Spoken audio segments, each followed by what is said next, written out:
Olá, sejam bem-vindos a mais uma aula da disciplina Homem, Pensamento e Cultura, abordagem filosófica e antropológica da educação.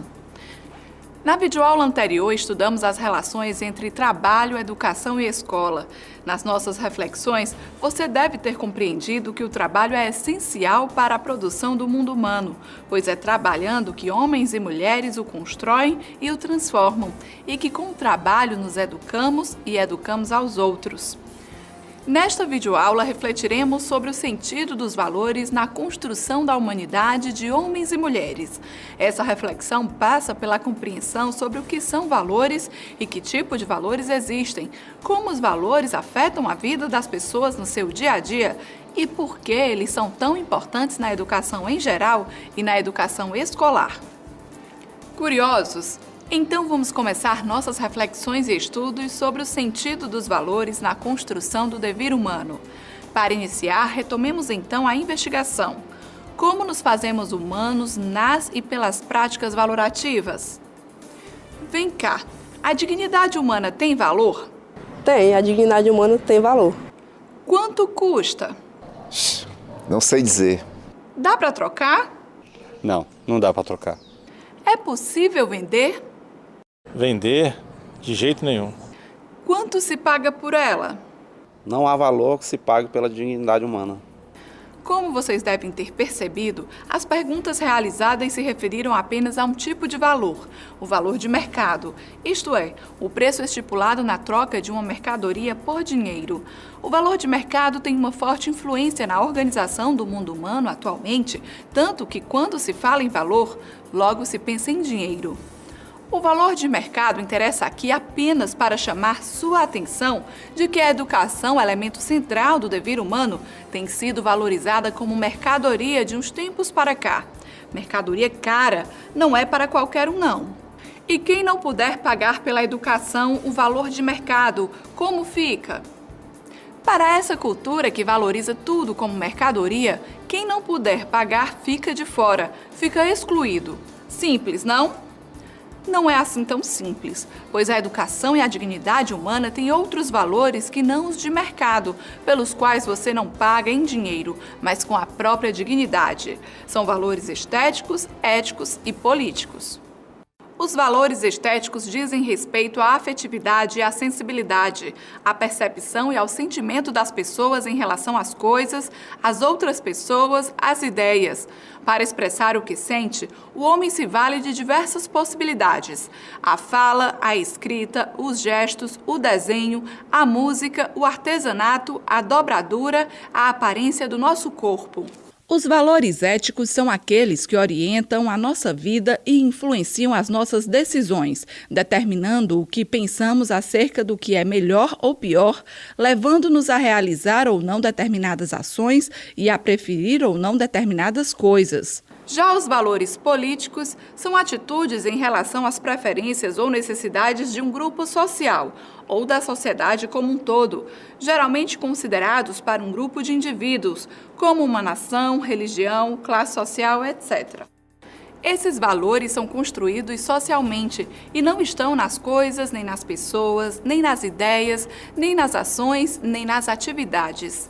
Os valores resultam de juízos, aquilo que dizemos, que as pessoas fazem conforme a relação que estabelecem com as outras pessoas, com as coisas, etc., aceitando-as ou rejeitando-as, mas jamais ficando indiferente a elas. Assim, podemos dizer que valores são referências simbólicas pelas quais você dá ou não importância ou peso a determinadas coisas, pessoas, ideias, ações e aos acontecimentos.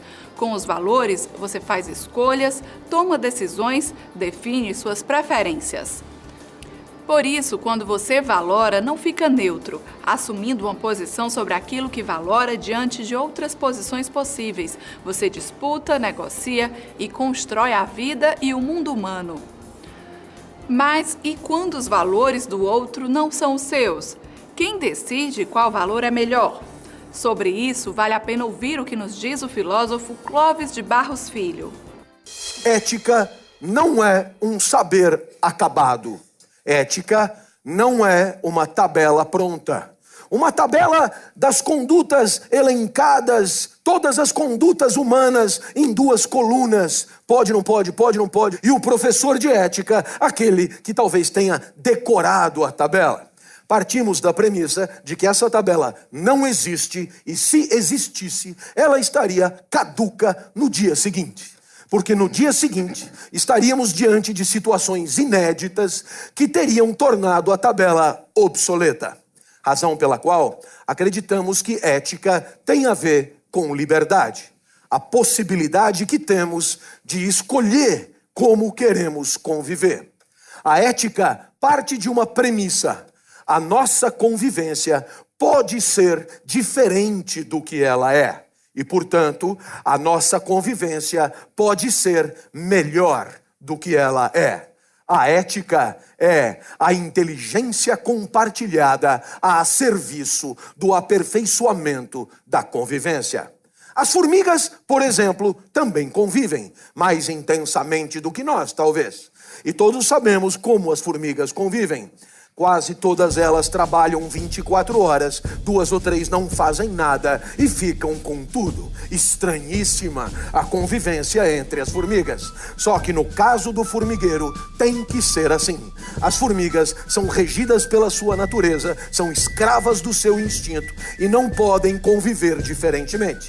Um formigueiro na Idade Média funcionava como funciona um formigueiro hoje. Mas no nosso caso, por mais que não possamos nos orgulhar muito da nossa convivência, temos um alento. Ela pode ser diferente do que ela é. E cabe a nós a tarefa de refletir, de pensar conjuntamente, de argumentar dentro de um grande espaço de diálogo para aperfeiçoá-la dia a dia, para que amanhã seja melhor do que hoje. Ética é porque há liberdade. Se abrirmos mão da liberdade de fazer a sociedade que queremos, teremos também aberto mão da ética. Você deve ter percebido que essa valoração tem a ver com o projeto de vida social que você e seu grupo imaginam, sonham e esperam alcançar. Para alcançá-lo é preciso fazer escolhas e decidir sobre o que é necessário para viver essa vida sonhada. Por isso, cidadania, participação, democracia e igualdade de direitos são valores que não podem ser dispensados na avaliação da vida pública, a dimensão política do dever humano. Estamos chegando ao final de nossa videoaula e esperamos ter ajudado a você a construir um significado sobre como as práticas valorativas nos fazem humanos. Espero que tenha percebido que valoramos coisas, pessoas, atividades com base em diversos valores econômicos, estéticos, morais e políticos, entre outros. E todos esses valores estão presentes ao mesmo tempo na educação e na escola e em tudo o que homens e mulheres fazem no processo do dever humano. Para saber mais sobre esse tema, leia seu caderno de estudos. Caso tenha alguma dúvida, entre em contato com o seu tutor e faça-se presente no ambiente virtual de aprendizagem. Na nossa última videoaula, vamos provocá-los a refletir sobre o sentido da educação escolar na construção da humanidade. Até lá!